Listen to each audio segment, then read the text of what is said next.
it's Krista. I hope you can hear me. I'm outside, as you can tell, and it's a little bit rainy. And I am on the balcony of the apartment in Pittsburgh, where I've been staying with some friends of Pat's the past few days. And I wanted to film this vlog outside, so that way you had an idea of what the weather was like yesterday in Pittsburgh, and today in Pittsburgh, and tomorrow when I ride out of Pittsburgh. So it's definitely on the more gray side, but honestly it's been a very beautiful change from all of the heat. I also wanted to do this blog post to explain a little bit about why I've spent so much time in Pittsburgh, and so that way you don't think I'm just lollygagging when there's writing to be done. So I got into Pittsburgh Wednesday night, and it's currently Sunday, and I leave tomorrow morning, which is Monday. So that's about the most time that I think I'll be spending in any one particular city. And that's for a couple of reasons, also related to timing things down the road, and because Pittsburgh had some unexpectedly fun things to do. So let me tell you about the Pittsburgh Urban Farm Tour that I went on yesterday. And actually, I just got back from picking up some grocery supplies at the East End Food Co-op that's just around the corner from this apartment. So you can see my very wet bag of groceries because I forgot to bring my own bag. Oops. But the East End Food Co-op, a little bit like the Boise Food Co-op in Boise, for instance, or food co-ops anywhere, participated, along with two other organizations, in putting on the Pittsburgh Urban Farm Tour. And they had a lot of input from their shoppers who wanted to visit the farms that their food was sourced from. Unfortunately, a lot of the food that the grocery store sources from, a lot of the farms, are about a little bit further away, like 100 miles away, so that's difficult to do just a weekend farm tour to, but the food co-op still wanted to do a farm tour just to help people see that there are lots of farms and gardens around the city of Pittsburgh. So the tour was self-guided, which means I got a map of all the different farms and gardens and a list of things that were happening throughout the day, and I got to pick and choose which ones I wanted to go to.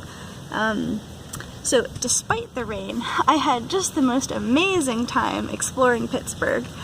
First, I rode my bike about 4 miles to Braddock, where I visited Braddock Farms. And Braddock Farms is really just a small lot in the neighborhood Braddock, and it's run by a non-profit organization called Grow Pittsburgh that their focus is to promote small-scale agricultural education in the city, as well as growing healthy produce for immediate residents of the neighborhood.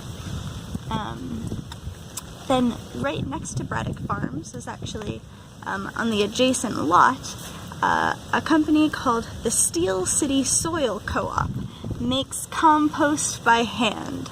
So some of you may know that I absolutely love compost. It's one of my favorite pastimes, is collecting food waste and putting it into a large bin and just mashing it all up and throwing some dried leaves in there. And you may have known that it was one of my hobbies last year in Boise, and that I was able to use the compost my housemates and I generated to grow some spinach and some lettuce and lots of other lovely plants. So I had an amazing time talking with the two guys at the Steel City Soil Co-op, and I learned quite a bit about composting that I hadn't actually realized. So I learned that when the bacteria are breaking down the organic matter that's in compost, what they're doing is changing the shape of the matter so that way the plants can better consume it. So I knew that compost was good for plants, but I hadn't realized so specifically what was going on. And I was only just beginning to learn to think of the relationship between the plant and the soil and all the bacteria in the soil as a huge family.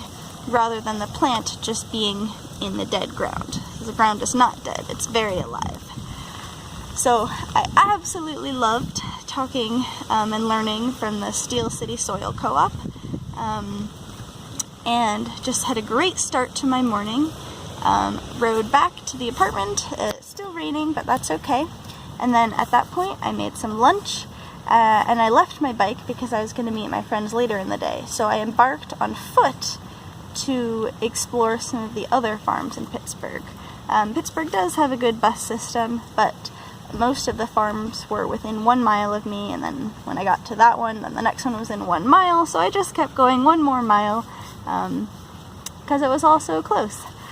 So in the afternoon I visited the Shiloh farm, which is actually right across the street from the Free Ride Bicycle Cooperative.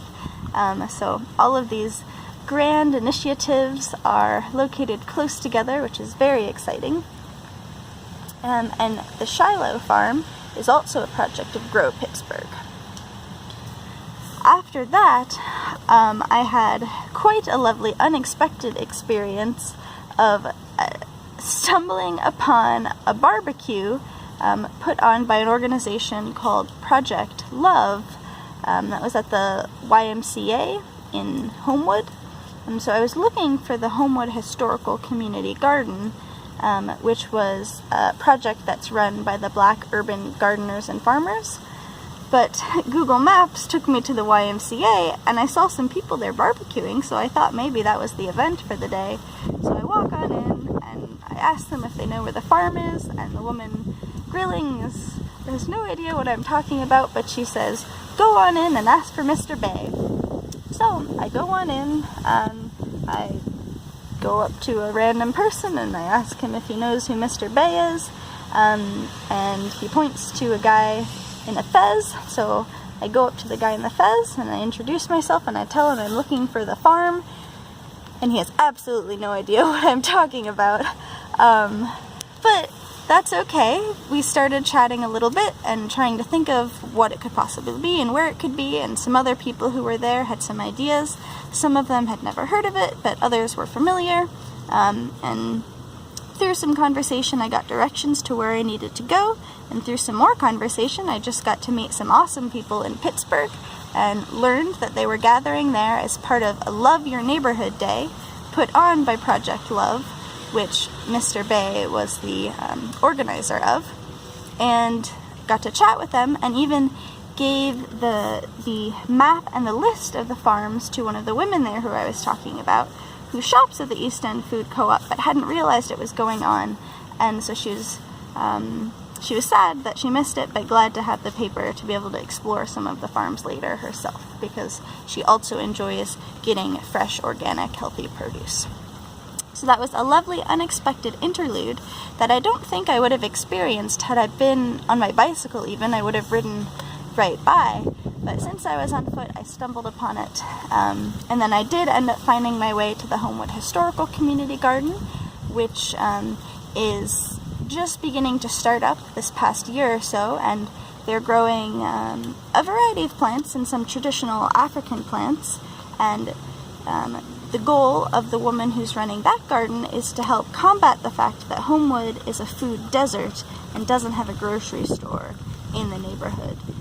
So she's looking to eventually be able to grow more healthy produce that they can sell at an affordable price to their immediate neighbors. And finally, to end my self-guided urban farm tour, I wandered over to Miss Betty's African Healing Garden, which is a little bit different from the other farms and gardens in that it's not producing food, but rather is meant to be a pleasant, peaceful place for anyone to come and walk around or sit and think. And so they'll have children at some of the schools in the area plant things or come do classes in the garden, and they've been lucky to have lots of community support and some grant support as well to be able to put a pond in. So I enjoyed talking with Miss Betty and learning about why she wanted to start the garden to be able to create that good space. And I enjoyed getting to know Pittsburgh by wandering around in the rain. I really could not have had a more fun day, and I'm very grateful to have been able to stay and participate in the tour on Saturday. So thank you so much for listening. I know this has been a longer blog post than usual, but that's just because yesterday was so full of good things. I have had a request to do a blog post where I talk about my bicycle and my gear, which would be very fun to do, so you can expect that to be coming up soon. And yes, tomorrow morning I depart Pittsburgh, and this is actually where I begin the solo part of my journey, so I say goodbye to Pat, who rode with me up until Pittsburgh and has been staying in Pittsburgh as well. And we part ways, and I begin the solo part of my adventure. So keep watching, keep listening, and keep riding.